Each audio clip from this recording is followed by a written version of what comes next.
There are some false beliefs, myths and misconceptions about meditation, and if you believe them, they will make meditation very difficult for you. So let's get them out into the open so we can dispel them before we even get you started meditating. The most common myth is probably to meditate, you have to make your mind go blank and not have any thoughts. Or you need to be able to stop thinking or you won't be able to meditate. Don't worry, they are simply not true. First, thoughts are a natural part of being human. And second, thoughts are actually a natural part of the meditation process, as you will see and you'll experience as we go through this course. When you meditate, you will have thoughts. Anyone who tells you that you shouldn't have any thoughts or that your mind should be completely blank hasn't got a clue what they're talking about. So don't take any notice of them. Have you ever tried to make your mind go completely blank or tried forcing yourself not to have any thoughts? Try doing it sometime. It's only when you try to blank your mind and keep it completely empty or try not to have any thoughts that you realize just how difficult it is. During the course, I'll go a little deeper into explaining why thoughts are a valuable part of the meditation process and why no matter how many years of meditation experience you have, thoughts will still appear. So there's no need for you to try to force yourself to have a completely blank mind. You'll see for yourself that by following the simple steps of the meditations that I give you, your mind will quieten down on its own. And you'll also notice that on some days, your mind will seem much clearer and calmer.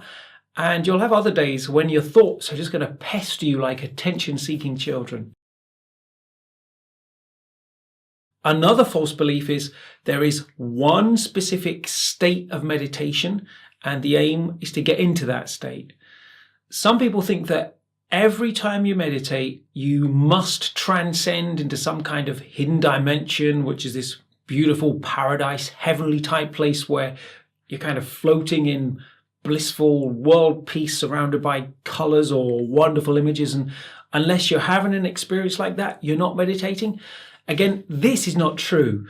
There's actually an infinite number of things you could experience while you're meditating, from not noticing anything at all to having some that are actually quite nice and quite dreamlike, and sometimes filled with quite special experiences that words can't describe. Often, though, it can feel like you're just sitting there with your eyes closed. There's just so many different things that you could experience during meditation, as you're going to see for yourself as we go through this course. But for now, I just wanted to make it clear up front that you will have days when it feels like nothing's happening. It'll feel like you're just sitting there with your eyes closed. And when that happens, that's perfectly okay. It doesn't mean that you're not meditating, because you are. I'll go into more detail as we get through this course, but basically anything that you experience once you've closed your eyes and followed the steps that I've given you, you are meditating, and anything could happen. So there's no one particular state to aim for.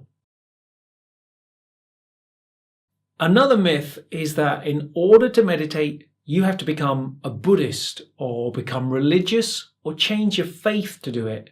None of that is true either.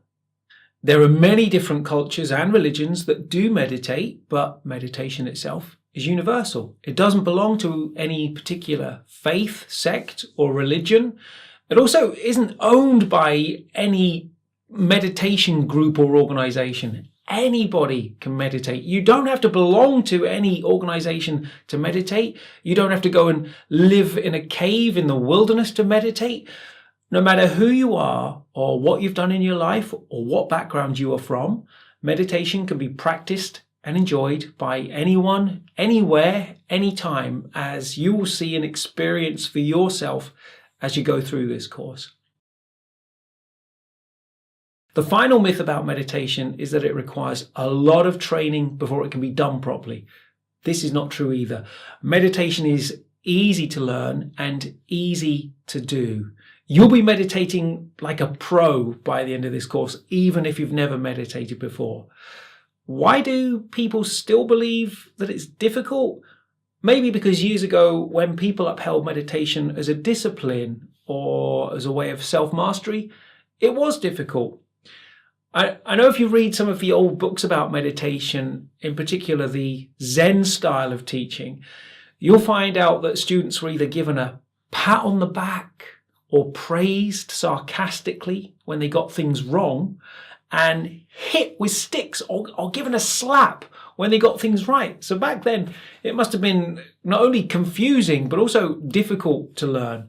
But today, meditation does not need to be made complicated or turned into something that it isn't. Some people might still be trying to teach it that way.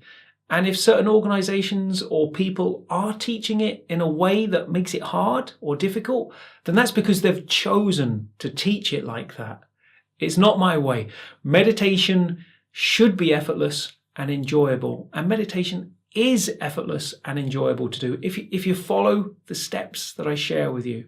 I'm here to show you that it is simple to learn and very easy to do. And you can learn how to meditate, and you'll be doing it on your own very quickly and enjoying it, as well as enjoying the benefits that come from meditating. If you follow the simple steps that I share with you, this will happen for you.